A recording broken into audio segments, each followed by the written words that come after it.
Hi, everyone. Welcome. Thank you so much for joining Sprinkle's Parents Potty Training Made Easy today. All right, let's see. We have got 20-month-old, 23-month-olds, 2-year-olds, 3-year-olds. I actually have a 3.5-year-old. So I definitely am in this potty training life with all of you. So it is a vibe. I'm really struggling. So I'm so happy to have Randi here today. We're just going to give folks a few more minutes, maybe what's fair, what's like mom time. I feel like I'm always like 1 or 2 minutes late because there's like a tantrum happening or I have to change a diaper or blowout or who knows what. I can never get anywhere on time. So we'll give folks a few more minutes. All right. All right. Then if you guys have any questions, feel free to type them throughout. We're going to be taking people's questions throughout. I'll be managing the chat. If anyone, has anyone even started trying potty training or attempted it? I read the Oh Crap book. I tried the Naked Weekend and my 3.5-year-old was definitely not having it. So I've tried M&Ms. I have magnets right now that I'm using as a bribe to see if he wants them, he can go potty. Probably not. We'll learn about that more. I'm sure the rewards, if that's a good or bad idea. But we can probably get started. I feel like it's 11:02. So I will just kick it off. So hi, everyone. I'm Brooke Shapiro. I am the founder of Sprinkle's Parents. I actually have a 3.5-year-old, as I've complained about, and my 18-month-old. Maybe she's 20 months now. And Sprinkle's Parents is a resource group that has live activities, information to help parents thrive here in the Bay Area. Tomorrow we have tickets to the Oakland A's if anyone wants to come join us at the game. We provide online education, in-person education or events to build that like village that I feel like I was promised as being a parent, and all the child handbook that they forgot to give me at the hospital, how to raise my child. So thank you guys all for being here. Hopefully we can all learn together about potty training. Thank you so much, Randi, for joining us today. I actually reached out to her because I was in such desperate needs with my son. And so we started chatting, and she's just an incredible person, has a wealth of knowledge. So I'll let her take it over from here. And thank you so much again for the time today. Yeah, absolutely. Thank you for having me. It's funny that you mentioned the Oh Crap book because a lot of the calls that I get are from people who have started potty training or attempted potty training and it went horribly wrong. And a whole bunch of them have mentioned the Oh Crap book. That's what they were using. So that seems to cause some problems. Yeah, they scare you. Yeah. So yeah, and it's also funny that you mentioned you never got that owner or like that manual on how to raise your kid at the hospital. That's actually how I came up with the name of my company. Is somebody told me that I was the manual that they never got. And so I used that and like playing on words with that idea to come up with my name. So welcome, everybody. My name is Randi Johnson. I am the founder and owner of Crib Notes Consulting. I am a parent-child educator. I have a BS in child development from young kids and families, and kind of that emphasis.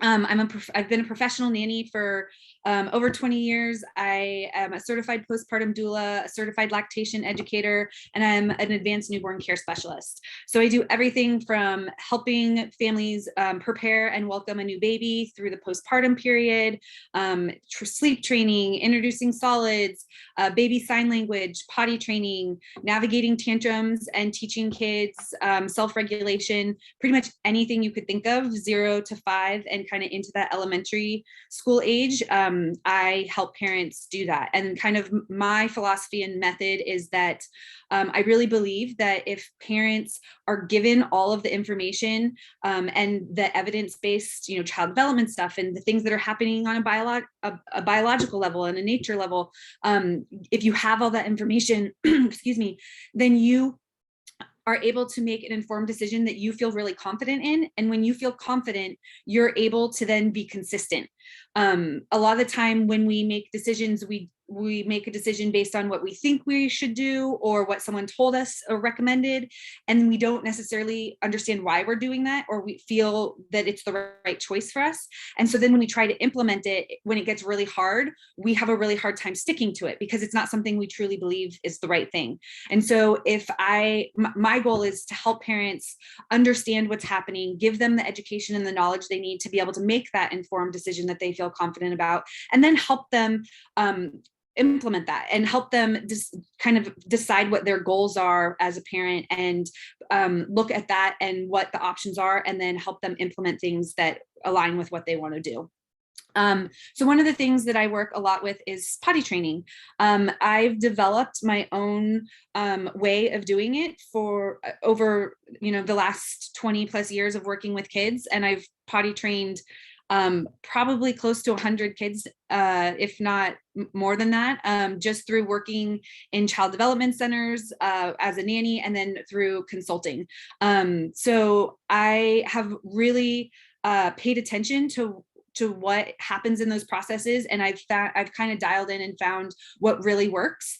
And usually through my process, I find it to be really, really important to determine whether or not your child is ready.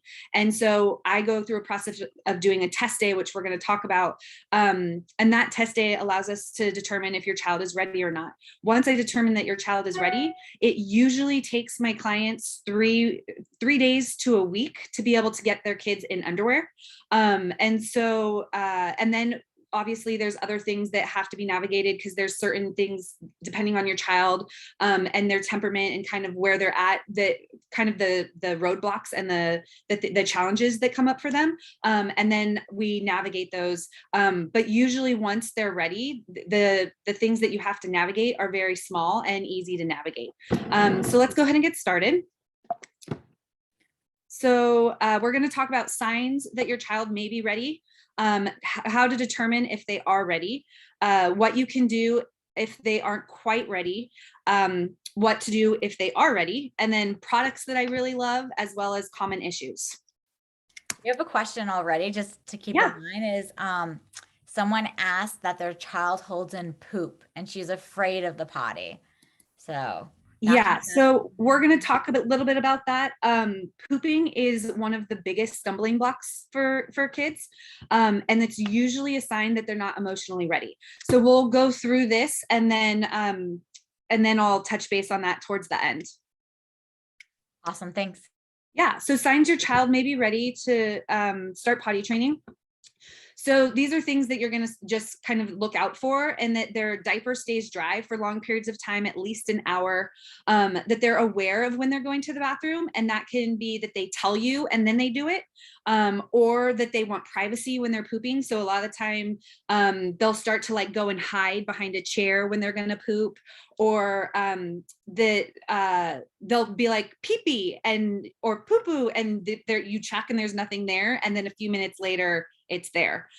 So being aware that's happening is important.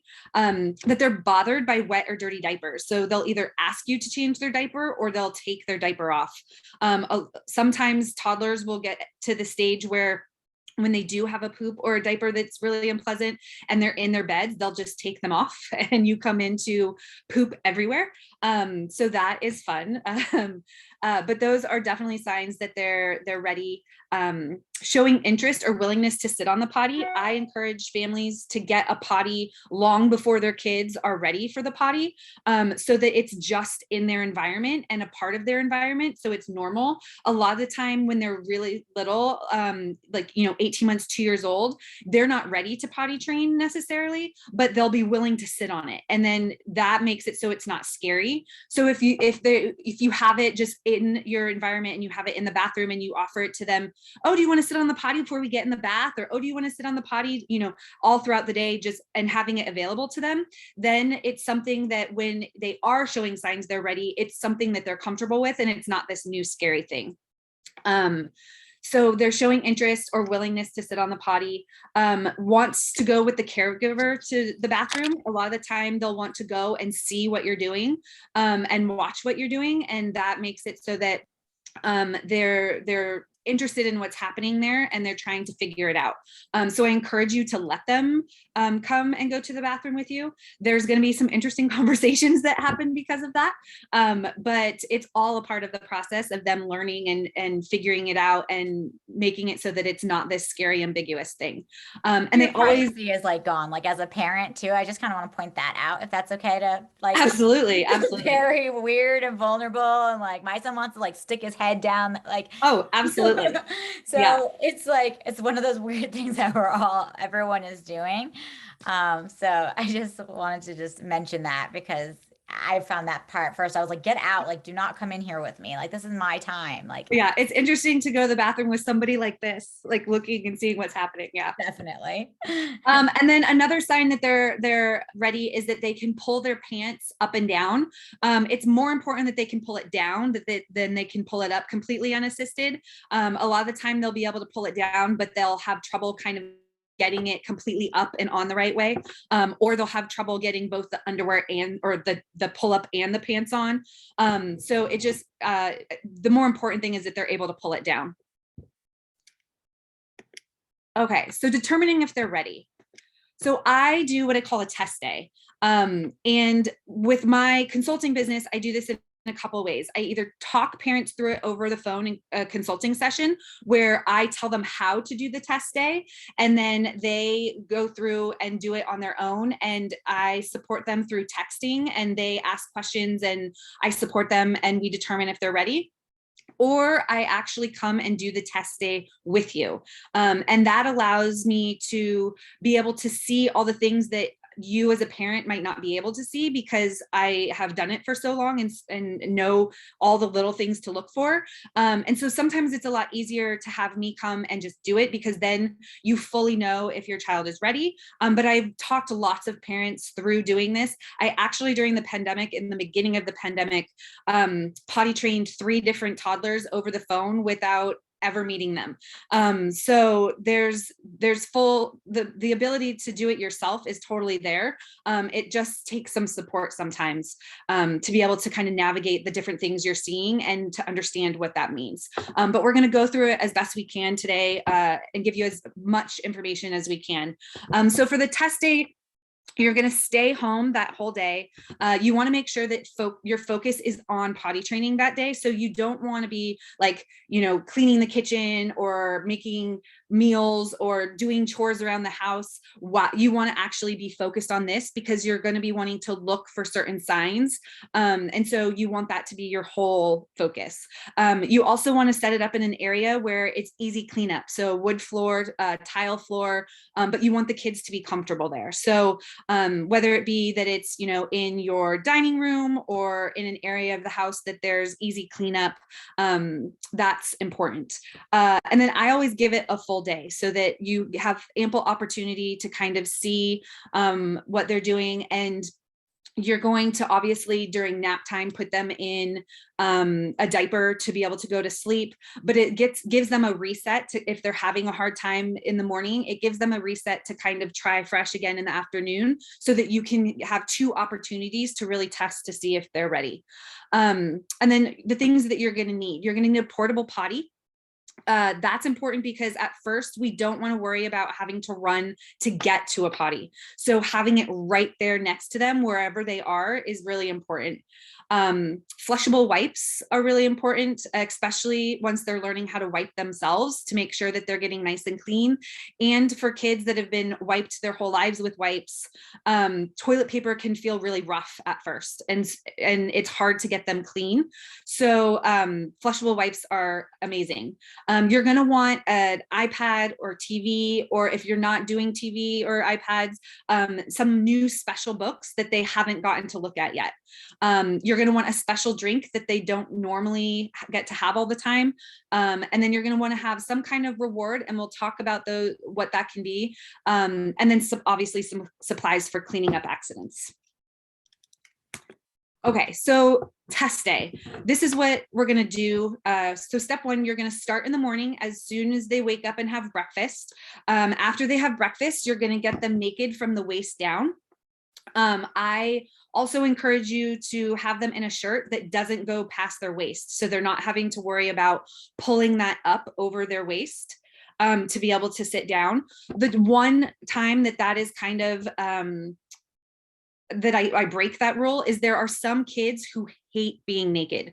And so, and they don't like sitting on the floor naked.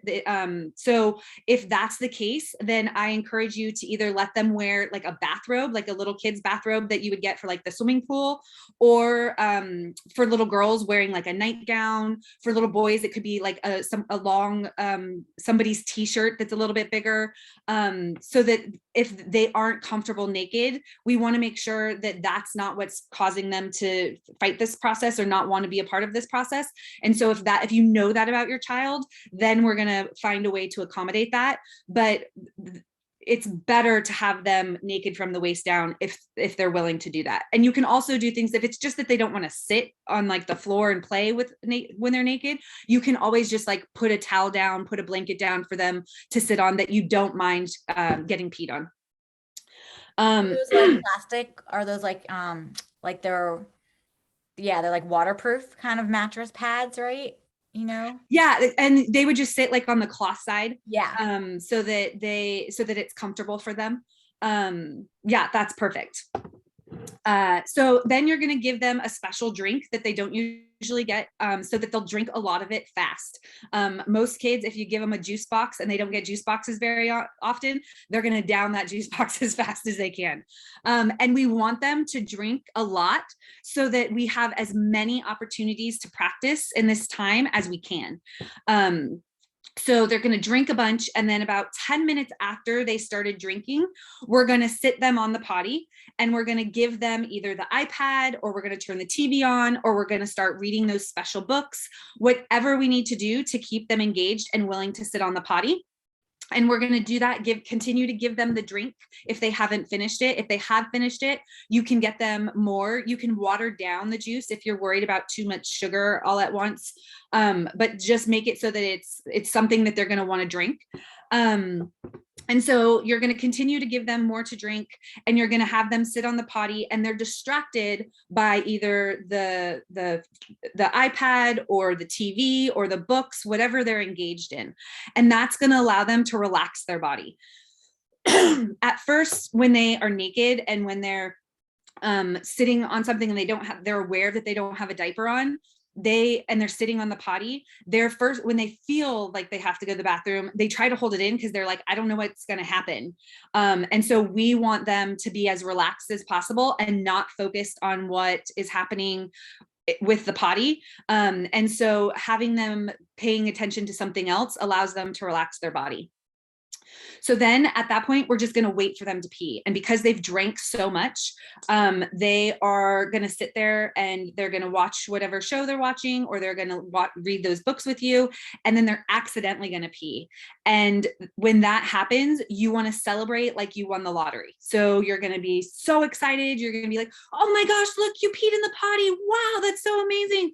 And then you're going to do rewards. So one of the things that I find is really, really great with for a reward is if you are gonna do M&Ms, get a special M&M dispenser. And like I've had kids that are super into trains, and so we got them like an M&M train dispenser that you press the little smokestack and it whistles, and then M&Ms come out. And they were so excited about using this special dispenser that it was more about that than the actual candy itself.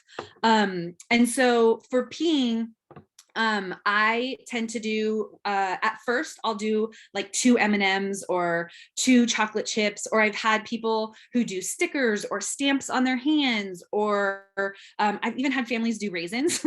It's just whatever like will motivate your child and will be a reward for your child. And then as you progress through, you're going to change the reward as you go. So when they first start, you're going to give them, 2 M&Ms, and then maybe they'll get 4 for pooping on the potty. Then as they're in this and they're starting to do it, then it becomes that they get 1 M&M and 2 for pooping. And then as they continue on and they're successfully, not having accidents or staying dry and doing all these things, then it becomes, okay, now we're going to do a sticker chart. And for every day or every morning up until nap time that you have no accidents or keep your underwear dry, then we're going to get a sticker. And after you get this many stickers, you get a reward. So you start to up the ante to make it so that they're constantly having to reach farther to get that goal. And then at any point, if your child is really resistant to sitting on the potty, if they're crying, screaming, if they're really emotional about it, if they're scared, and they're really pushing against it, that's a sign that they're not ready, and we abort and you come back in a little while. Usually I recommend waiting at least a month to give them time and opportunity to be ready.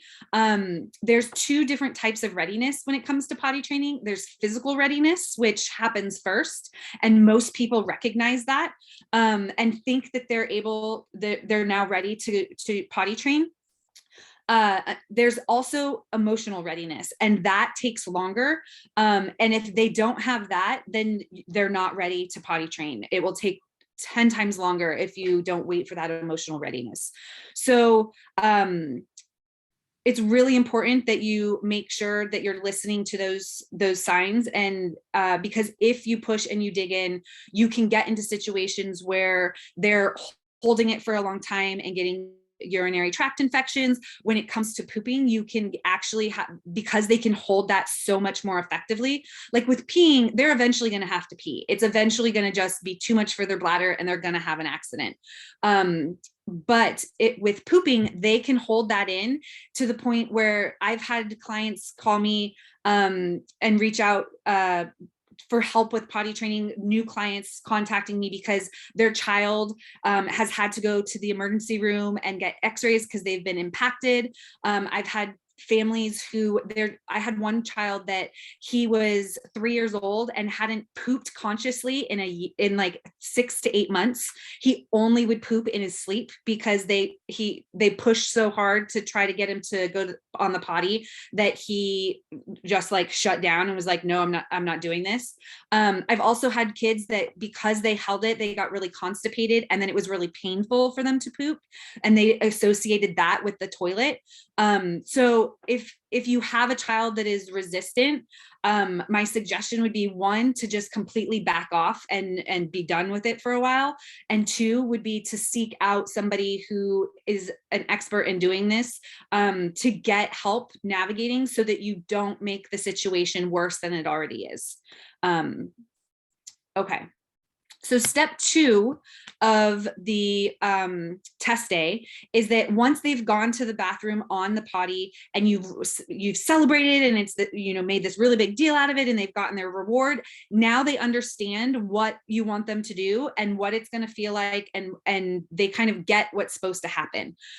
So we've accidentally given them success and made it so that they tasted that success and they know what they're supposed to do. So at this point, we're going to let them get up and play. We're going to keep them naked. And that's why it's important that we're going to be in an area that's easy to clean up, because we want them to just go about their morning, and we want them to play and, play with different activities, doing Play-Doh, playing with puzzles, reading books, whatever they would normally do. Let them do that and play and kind of relax. We don't want to be hyper focused on going to the bathroom and that we need to go on the potty, because that stresses them out. So I will remind them that they're not wearing a diaper when we start to play, and be like, okay, I want you to remember you're not wearing a diaper right now. And so if you need to go potty or you feel like pee needs to come out, we need to go sit on the potty and let it come out like we just did, and then we'll get to have an M&M, or we'll get to press the little button on the train and remind them what should happen. And then you continue to let them have more of that drink. You don't want to force it, because we don't want them to feel like we have this agenda that we're trying to push them towards something. So it's really like, we want it to be low pressure. We want it to be really calm. And so every once in a while, you may ask them if they feel like they need to pee, or remind them that they don't have a diaper on. And but if it seems to be stressing them out, there's some kids that it doesn't matter. You could ask them a million times if they need to pee, or remind them that they don't have a diaper on, and they're fine. There's other kids that it stresses them out, and you'll be able to tell, you'll be able to tell that it's causing a problem. And so for those kids, I stop asking them and I stop reminding them. So as they play, you're going to wait for them to need to pee. And one of three things is going to happen. They're either going to pee all over the floor. They're going to start to pee and then they're going to stop, or they're going to let you know that they need to pee and you're going to run to the toilet and you're going to pee. I've had all of those happen. And so now we're going to go through kind of what those mean. So if they're not ready, they peed all over the floor. If they peed all over the floor, and the second time they peed all over the floor, and then the third time they peed all over the floor, they're absolutely not ready. If they peed all over the floor, and then now the second time, they started to kind of seem like they were uncomfortable, but refused to go sit on the potty, they're not ready. And so those are a sign that you need to kind of back off, let them go, try it in a month.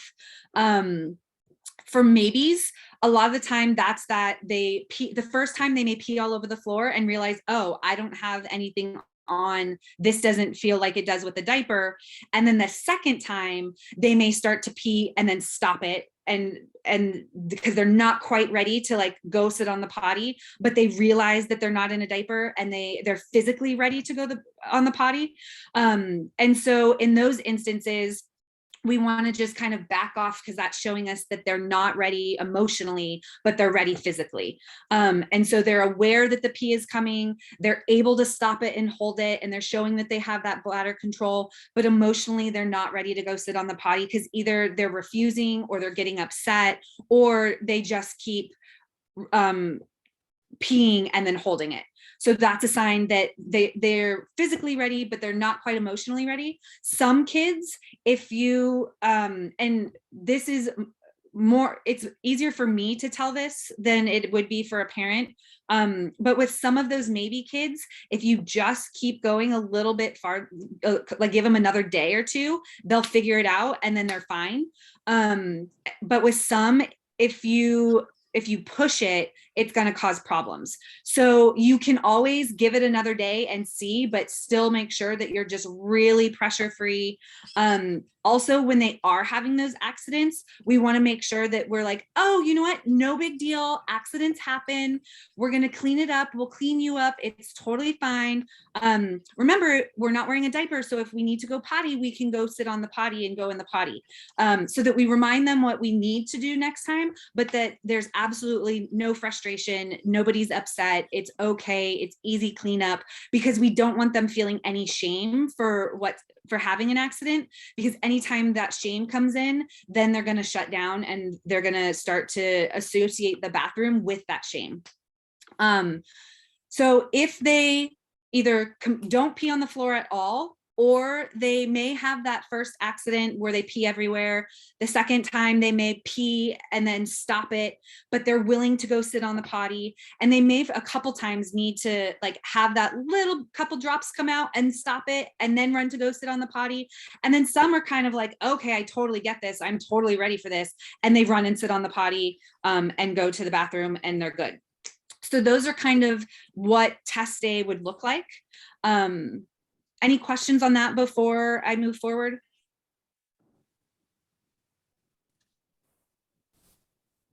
None in the chat. Okay. So what can we do if they're not quite ready? If they're not ready at all, I definitely suggest waiting a few months and then testing again.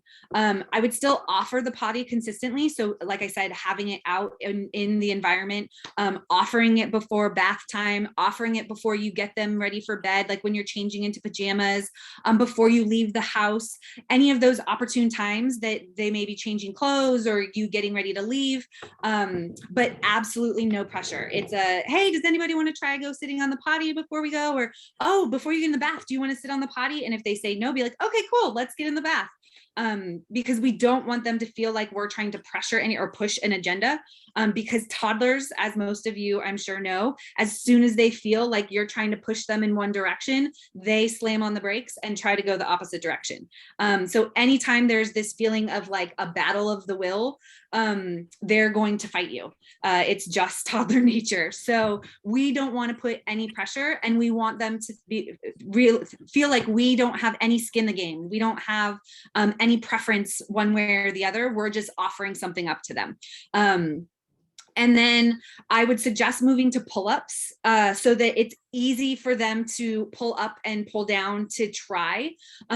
They may, a lot of time what happens is we have kids that show that they're physical ready. They may have gone to the bathroom on the potty a couple times, but then as soon as we start to actually kind of try to do potty training, they get scared because they're not quite emotionally ready and it feels too big kid for them, and they slam on the brakes and they want nothing to do with it. So they may have been successful for a little bit, they slam on the brakes, and then about a month later, they tend to be ready emotionally, and then you can try again. But having them in the pull-ups makes it so that as much as they're willing to try, it's easy to do, and you're not having to navigate getting a diaper on and off while they're standing and not taking their pants and shoes off.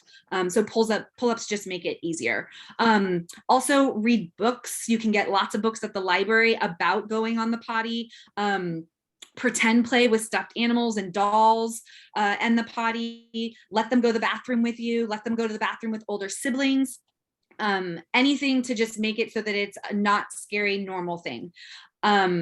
And then for maybes, you want to do periods of naked time when you're at home. So if you're home one morning on the weekend, or, after work one day when you're home and maybe you've finished doing dinner and you're just kind of hanging out before bath time. Those are times that you can allow them to have some naked time to kind of test that out a little bit, but with no pressure, so that you can kind of see how, because a lot of time if they're in this maybe stage and they are doing this naked time, all of a sudden they'll ask you for a diaper because they're aware of the fact that they need to pee and they're not quite ready to go on the potty, but at least they're close. And with some kids, you can start to push that a little bit. And when they start to ask for the diaper, you can start to guide them towards the potty with the rewards and with things like that, and still no pressure. If they dig in and they kind of refuse and they're saying no, then you're kind of like, okay, but this option of here is like, but if you want to get an M&M, or if you want to press the button on the train, that's available to you, and all you have to do is go on the potty. But no, it's like, I don't care if you do it either way, but this reward is here if you want it. And then offering the potty consistency still like we did before. And then when they show signs of being ready, doing another test day to determine if they in fact are ready. If you're doing those naked times and they start to ask for diapers, a lot of the time the test day just looks like where you tell them that we need to try to go on the potty and see how they react to that. So that's kind of what you can do if they showed that they weren't ready during that test day. So what if they are ready? I take 3 solid days. Usually parents do it over a weekend. Some will get lucky and do it over a holiday weekend. But usually they'll do like, okay, a Friday, Saturday, Sunday, or a Saturday, Sunday, Monday, and they'll just take kind of one day off of work, or they'll have the last day be the day that somebody takes off and maybe have a grandparent do it or a nanny do it. But that way so that you're not necessarily having to take a day off, but that the day that somebody that is not you that's going to be doing it with them, that third day when they're already kind of in the home stretch. You want to start out naked while they're awake, and then you're going to eventually move to underwear while they're awake. Pull-ups for nap and bedtime. I do not recommend using pull-ups during wake time when you're actively potty training, because they will just pee in them. And so you're not going to get them to, because it feels just like a diaper, you're not going to get them to realize that they don't have that it's different and they need to go in the potty. And so it's kind of like, if you have a child that uses a pacifier, you can't expect them to use a different tool to soothe themselves if they still have the pacifier. And so you would have to take the pacifier away, and that would make it so that they would be more likely to use the new tool. With pull-ups, you're basically just giving them another diaper. And so the only times I use pull-ups are when they're napping, when they're bedtime, or if we're going in a car ride and it's not going to be an easy situation to get them out and let them have access to the potty, because we don't want to put them in a situation where they're set up to fail. We don't want to put them in a situation where, because of us, they're going to have an accident, because then they start to feel shame. So pull-ups save them for those times where it's not in their control of whether or not they're going to pee on the potty or not. And then the rest of the time, they're either going to be, at first they're going to be naked because they need to see that they don't have anything on. If they feel anything on, they're going to think it's a diaper and they're just going to go. They'll see in underwear that it's not the same. But at first they need that kind of reminder of feeling like there's nothing there to remind them that they're not wearing a diaper. Once you get past that point and they're successful and not having accidents on the floor, then you move to underwear. So, and then they're most likely going to have another accident in the underwear, realize it's not the same as the diaper. And then they're going to do what they've been doing when they were peeing on the floor. They'll hold it. They may do a couple drops, they'll hold it, and then they'll go to the bathroom. So you have to do it in stages. Otherwise, they don't realize that they don't have a diaper on. We have a few questions. So it's yeah. Oh, sorry. Is this a good time or? Yeah, absolutely. Okay, cool. So first person asked, some preschools start at 2.5 and insist that kids need to be potty trained. When do you recommend, like, if they have to be potty trained by 2.5, or like when do you start trying?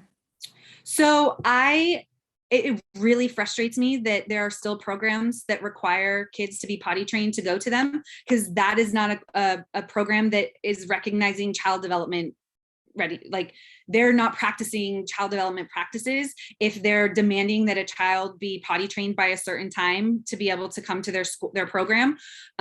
So I understand that child care is really hard to find right now, and sometimes you have to take what's available to you. But I would encourage you to push back a little bit, and also to kind of take that as a reason to kind of decide whether this is the right program for you. If they're really pushing you to potty train your child before they're ready, that's a sign that, for me anyway, that they're not going to be practicing what is best child developmentally. And so I would encourage looking other places. If that's not an option, then I would get them to the point where you're doing it at home, and you would need to start, at least my guess would be a month before you go into care, because they're not ready. So it's going to take way longer than 3 days to a week to do it. And so you're gonna try to get them to the point where they can do it with peeing. And then the pooping part, I would not focus on the pooping part at all, because if they're not ready to pee, even pee really on the potty, then if you try to push pooping, they're going to hold it and it's going to become an issue. So I would focus solely on peeing. I would get them to the point where they could potentially wear pull-ups at school. so that if they do have an issue, that it's not this huge ordeal, because unfortunately a preschool or program like that may not respond well to them having an accident, and we don't want them to feel shame. So it's better for them to have an accident in a pull-up that's easy cleanup for the school and doesn't cause a problem than have them have an accident in potty training underwear or underwear that then causes them to pee on the floor and have wet clothes and it be this big cleanup for the school, because the school is most likely going to cause them to feel bad about that. So if that's the case, I would actually recommend consulting someone like me to help you navigate that, so that you're doing it in the best way possible to not cause more harm than good with your child. Yeah, that time pressure is really hard. Yeah. And a lot of schools, I think, also say sometimes that, like, like our preschool has, I think, a fee technically for diapers, but like, Yeah. I think it's just also more of a cost thing. So, And if you push back a little bit, a lot of the time they'll work with you. yeah. And it can be that, like, most kids that they're not going to poop like they would pee. Like, and it's okay to, like, even if your kid is potty trained, there are lots of kids who then need to be in a pull-up to nap. And a lot of time what will happen is your kid will just poop in the pull-up during nap time. So if they're in underwear and they're not comfortable pooping in underwear, they're going to wait and hold it until they have a pull-up on. And so even if your kid is potty trained during the day and able to not have pee accidents during the day, it's okay if they can't poop on the potty yet, because they're going to be in a pull-up for nap time. And it's okay to require that. Even at a school that is requiring potty training, they can't tell you that they can't be in a pull-up during potty or during nap time, because there's kids that need pull-ups for sleeping until they're 8 or 9. Oh, wow. Yeah, so they can't require that. Okay. Yeah, that leads to the next question. Is someone was saying that their son is a heavy wetter and he poops usually when he naps in his sleep. And then so are pull-ups preferable to an overnight diaper at those times? And I think I'm curious about just hearing about kids that are pooping during nap time. Is that like a good sign, a bad sign, kind of all that too? That's a sign that they're emotionally not ready to poop on the potty. So they are holding it during the day. And as soon as they feel safe and their body relaxes because they're sleeping, their body lets it come out so that it prevents them getting constipated. And so that's why I encourage, when you're potty training, to always put them in pull-ups during sleeping time, so that there's not, because one, a lot of kids don't have the ability to wake up and not have accidents when they're sleeping. But two, it gives this safety net for kids who aren't ready to poop on the potty yet. It gives them a safe time and way to poop, so that they're not getting backed up and holding it and having medical issues. So if they are pooping during nap time, continue to let them poop during nap time. Don't push them to try to poop on the potty. And I would recommend seeking someone out like myself, or other potty training people, or talking to your pediatrician, because you're going to want help navigating that so that you don't make it worse. And then, so do you recommend pull-ups preferable to an overnight diaper? Well, knowing that Yes, okay. because pull-ups, even though they're not they're not exactly like diapers, they're close to diapers, but they're going to feel the wetness more in a pull-up than they will in a diaper. So they're not going to be as comfortable as they would in a diaper, but it's still going to absorb everything you need it to for when they're sleeping. Okay. Yeah, I think Morgan, I hope your question also kind of got answered where, she's like when someone says that their daughter, like in the morning before everyone wakes up, will poop. Mm-hmm. And she knows to go on the potty, but she just like waits to have the pull up and does it in the morning or at Yeah, night. she's not emotionally ready. And so I would either completely leave it alone and let her keep doing that and take all the pressure off of trying to get her to go on the potty, and then reapproach it later. Or I would seek somebody out to help you navigate it. And I take clients all the time strictly for pooping. And then I also help parents navigate full potty training. And then I also help parents who haven't started potty training, who are like, I don't want to have this be a mess, so please just come and help us do it from the beginning. Yeah, I think the mess part, I think, is what like bothers me. Like I just don't want the mess. And then what's a general age range for people to start beginning potty train, just in general, that you see? So usually girls are ready sooner. They're ready around 2, some a little bit earlier than 2, and then some closer to 2.5. Boys tend to be closer to 3, and it could be as early as like 2.5 to 3.5. And I've had kids that, because of how the pooping was handled, are still not pooping in the potty at 4, because they had a really bad experience and it caused them to kind of shut down when it came to pooping. But typical boys tend to be around 3, girls tend to be around 2. But that's when I wouldn't do the test day until I start to see all those indicators of that readiness, regardless of what age they are. So what's like, I'm super curious, what's like the old, because I think my son's going to go to college in diapers. So He what do you, definitely will not. I'm telling you. So what is the like oldest kids that you usually see? So typical developing children, the oldest I've seen is that they're peeing just fine, totally potty trained peeing, but still not potty trained pooping, is 5. The Obviously, if they have something else developmentally going on, then it could be all the way through into, elementary school, if not later, depending on what the situation is. And then I've also had kids that they are they're able to pee and not have accidents, and they're not having pooping accidents, but they'll ask for a pull-up so that they can poop, because and that is because we've done it that way to kind of take the pressure off. But yeah, so it varies, but there's kids that at night, so your child can be completely potty trained during the day and still not be technically potty trained for sleeping, and that is not them choosing. It's that their body is in a deep sleep and their body's not signaling to them to wake up or able to wake them out of their deep sleep.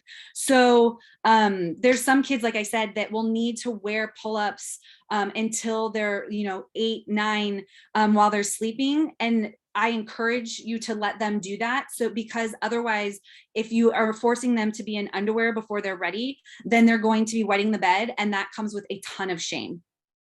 Yeah, it seems like the shame part is like what's a really big factor. Yeah. Um, Sorry, there are a few more questions. Oh my gosh, there's a bunch. So in the 3 days of training, does that include no diapers or night, or is that separate? No, so all of this training is only during the day. When it comes to nighttime, you're not going to start doing that until, so it's going to be in stages. So first, you're going to be potty trained during the day, and they're going to be doing great potty training during the day. Then and that includes so for you would keep them in pull-ups during nap time and during bedtime. If they are peeing and pooping in the potty, then we start to look at nap time. At nap time, if they're waking up dry consistently for a week consecutively, so 7 days in a row, they wake up dry from nap time, then you can take the pull-up off and try sleeping in underwear, but you're still going to keep it at night. Then once they are successfully potty trained during the day, during the they're not having any accidents during nighttime or during bedtime, during nap time, then we're going to start to look at bedtime. And if they again consecutively are waking up dry in the morning 7 days in a row, then we're going to take them out of pull up and put them in underwear for nighttime and see how that goes. There's different strategies you can use to help kids get, like if they're dry during the day and they're sometimes dry in the morning at night, there's strategies that you can use to help move them to being dry every morning. But you would need help kind of figuring that out based on your child, based on their temperament, based on what's already happening. So you would need someone to help you navigate that. Yeah, I think I didn't realize how much help sometimes you really need for potty training. Like no parents are really like specialists. Like we haven't done this before. It's not something we like work up to learn how to do, Exactly. And Completely one of the new things to us. that's really interesting, and also that I feel really bad for parents about, is if you work out in the world and you are doing a job and there's something that needs to be done that you haven't been trained in how to do, or that isn't your, like, that's not what you went to school for, that's not what your job is, then you would call in an expert to either do it or to teach you how to do it. But for some reason, as parents, none of us have been taught how to do any of this, we're expected to know how to do it and then feel bad and like we're a failure if we then need to ask for help, where it should be exactly like it is when we're in work. If it's not what you were trained in, then call in the person who is trained in and have them teach you how to do it. That's a completely appropriate thing to do. And potty training, so many parents, you bring up potty training, they're like, oh my God, potty training. It's like this nightmare. But if you have somebody teach you exactly how to do it and how to navigate it, it is super easy and it takes hardly any time. Yeah. Yeah. I feel the shame of like not being, able to do it. I think that's the hard part too. Yeah, but we're not trained how to do any of this. Totally. Sorry, going back to all these questions. I know there's a bunch. So, I love this one. One of the parents shared that their son will tell us occasionally 2 to 5 times a day when he needs to pee and be successful. 90% he'll sit on the toilet and pooped once. But the peeing tends to be at night as like a tactic not to go to bed, it sounds like. Oh, I know that game well. What's the best way of getting like past the, nighttime peeing tactics versus like actually? Yeah. So if you're noticing that they are using it as a tactic, then then you want to set some boundaries. So just like with anything else, there's going to be times where you have to set boundaries and then kind of hold those boundaries so that they see where that line is. Mm-hmm. And so my rule of thumb is we try to go potty before we get in bed. And then after we get in bed, you have call a friend to be like, hey, I need to go to the bathroom. And we'll go to the bathroom, we'll sit for a few minutes and give you ample opportunity to let all the pee out and remind them, okay, after this, we're not getting up to go to the bathroom again. And then at that point, we're going to, get them cleaned up, put the pull-up back on, take them back to bed, and then be like, okay, so we went to the bathroom before we got in bed and we just went to the bathroom. So we've had a lot of chances to get all our pee-pee out. We're good now. And so if you need to go to the bathroom, we're not getting up and we're going to try do it again. You have a pull-up on. So it's not going to be a big deal if you need to go to the bathroom. And kind of just letting them know, like, we had this ample opportunity. It's kind of like the same thing of like, now's the time to eat. So if we are you're going to give them opportunity, you're going to say, this is what we have to eat. And this is the time to eat. If we don't eat now, we're going to have to wait until snack time to have a snack. Then at first they're going to test that and they're going to be like, no, I don't want to eat. And then you take the food away, you move on with the day. And then 10 minutes later, they're like, I'm really hungry. And you're like, I know you're really hungry. And do you remember when I told you that we needed to eat? Otherwise we weren't gonna be able to eat till snack.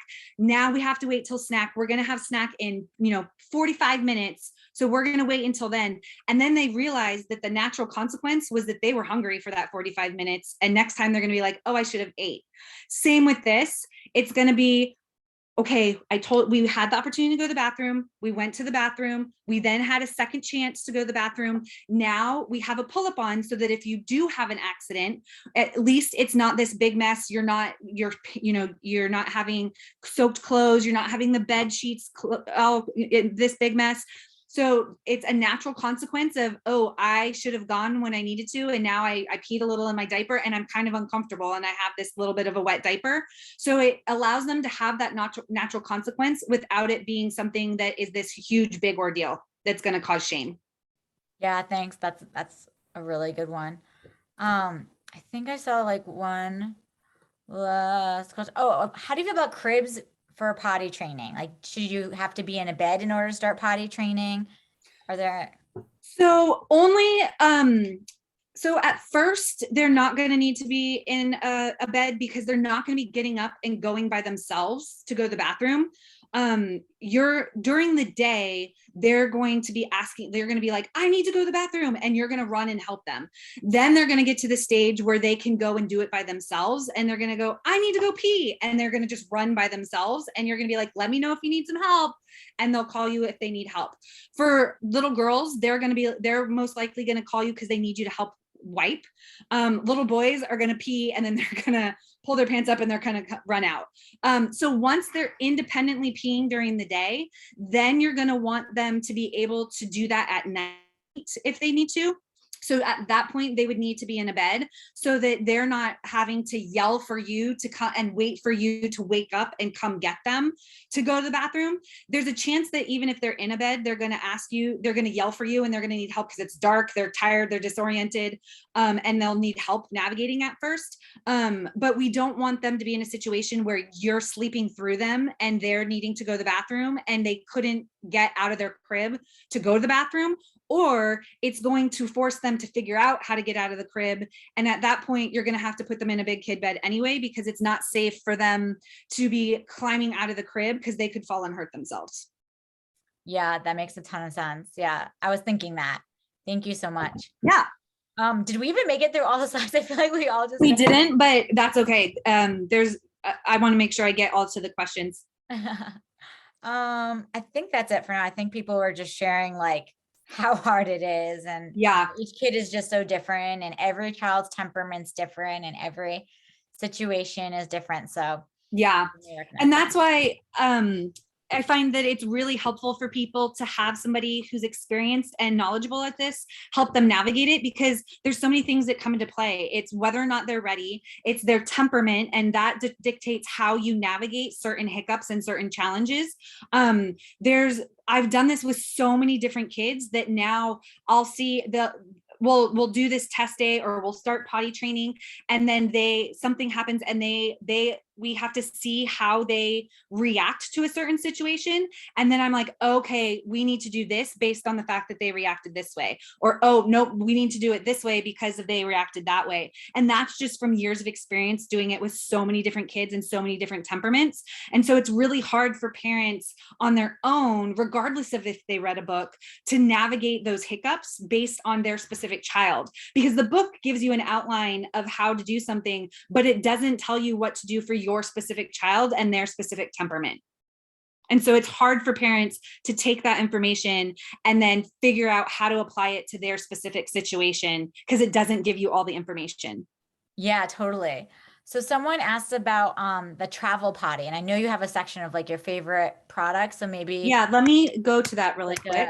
Okay, here we go. Transition. Yeah, so products that I love, Prince Lionheart. They are an amazing company. I have not had a potty of theirs that I didn't like. And in fact, they have the Prince Lionheart Potty Pod Squish is the one that has the actual base freestand, sits alone, the portable potty. That's the one that you can like move around the house and has the little cup in it to like bowl in it to dump the waste out. And so I really recommend using that one to start, because then you can move it around the house and have it close to them, and you can take it with you if you need to. Then we all at some point want to get them to where they're sitting on the actual potty, so that we're not having to clean poop out of a cup or this little bowl a million times. We're not having to clean pee, and like it becomes a hassle and a pain to have to clean this bowl all the time. So we want to get them onto the actual potty, but at first that's really scary.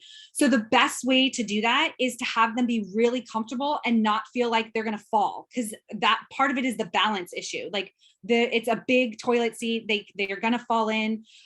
So this Tinkle Squish is the one that's the top right hand, and it's really, really comfortable. It doesn't dig into their butt. It doesn't make it start to hurt. It's kind of this squishy foam, as well as the Potty Pod Squish has that foam on it too, but it suction cups to the top to the toilet seat, so it doesn't slide around. Most of them don't, and they slide around, and it makes it feel wobbly. It's really easy to clean. It fits fits perfectly in any of the toilet seats. It's really easy. You just pop it right off and stick it right next to the potty. And then I encourage getting a step stool so that their feet can have something to rest on. Otherwise, it can be really uncomfortable to kind of sit with their legs hanging for so long. And it allows them also to like get up on their own and do it themselves. For boys who insist on standing to pee, it is helpful because then they can stand and pee and reach the toilet and not get it all over the place. I actually encourage little boys to stand once they're potty trained, because then when you go out to in public, you don't have to worry about the public restroom. You can stand and pee in a public restroom without touching anything, unlike little girls who have to sit and touch everything. And at first you don't think it matters, but I've had kids that will sit and balance on the potty in a public restroom, and then you get them up and off to pull up their pants and they touch your face and you want to die. So when it comes to boys, I'm like, yes, please stand. And there's all different tricks you can use to help them learn how to stand and aim so they're not making a mess. But that also makes it so that if you're in an emergency, they can pee on a bush. They can pee, because at first it's scary for them to stand and pee sometimes. It feels like they're doing something they're not supposed to. So the step stool is key. And then the travel potty is the one on the bottom right. And that's the Lionheart Tinkle to Go. It's folds up. It also isn't wobbly on the toilet. It also comes with these paper toilet seat covers that are big enough that it makes it so that regardless of where your child touches, they're not touching the dirty toilet that's out somewhere. And those come in like little containers that you buy replacements for. So those are amazing products. The other thing that I recommend, like I said, is the flushable wipes. I like Cottonelle, or there's these ones called Dude wipes that they're made for men. But they're bigger than normal wipes and they're really sturdy. But they are great because they still biodegrade and come apart when you flush them. And then the thing that I recommend instead of pull-ups is cloth training underwear. So cloth training underwear is different than regular underwear. It is made with really thick cotton in kind of the crotch area and like the butt area. A lot of the time it has like wool in it, but it's super absorbent. So it feels like underwear to them, but if they have an accident, it absorbs it and holds it so that it doesn't go all over the floor, but it still feels like underwear to them and is wet and uncomfortable. It just helps prevent some of the mess. What are your thoughts on plastic pants and plastic underwear? Those are, in my experience, like it doesn't really help because you're having to put regular underwear inside the plastic underwear. And so basically like the underwear that's in there absorbs a tiny amount. And then you just have this plastic underwear that's full of pee. And then that ends up leaking and making a mess. And it's really uncomfortable to wear plastic underwear. Like it is hot, it doesn't breathe. Whereas this, it catches everything, it absorbs everything. And then it makes it so that it's breathable, it's comfortable, they can move around in it better. And so I would recommend a pull-up over the plastic, just because the plastic is so uncomfortable. Yeah, thank you. I'm gonna go close my door, hold on. No worries. Does anyone else have any questions before? I know we try and keep these half hour. This is such a great discussion. Any last minute questions in the chat? Awesome. Well, yes, I was going to say, Randi, how do people reach out to you and connect with you? So on my website, I have information about me and kind of all of the things that I offer, as well as I have some testimonials from parents that I've done potty training with. And there's a form on there that you can contact me through, or you can email me directly at randi@cribnotesconsulting.com. I am taking new clients all the time. And then I do over the phone or in person. So if you are just needing someone to give you information and help you navigate, but you feel confident in your ability to apply it and do it yourself, then we just do it over the phone. And then with all of my consulting, whether it be in person or over the phone, there's for a certain period of time, you get free texting unlimited. So as after we do your session, then as you start to implement it, you text me anytime you have questions or if there's a issue that comes up, and I help you navigate that. Thank you. Yeah, like we were saying, we don't know, I don't like how do we know how to do this on our own? Yeah. So thank you so much for sharing your knowledge, your expertise, answering questions. Gonna go get some dude wipes now. Thanks for all those like products. That's really helpful to give us the tools we need as parents. So Absolutely. thank you so much for joining us, Randi, and thank you everyone here for being vulnerable and coming. So I hope you guys got your questions answered, and reach out to Randi if you guys need anything else. All right. Awesome. Thank you so much for having me. Thanks everyone. Bye.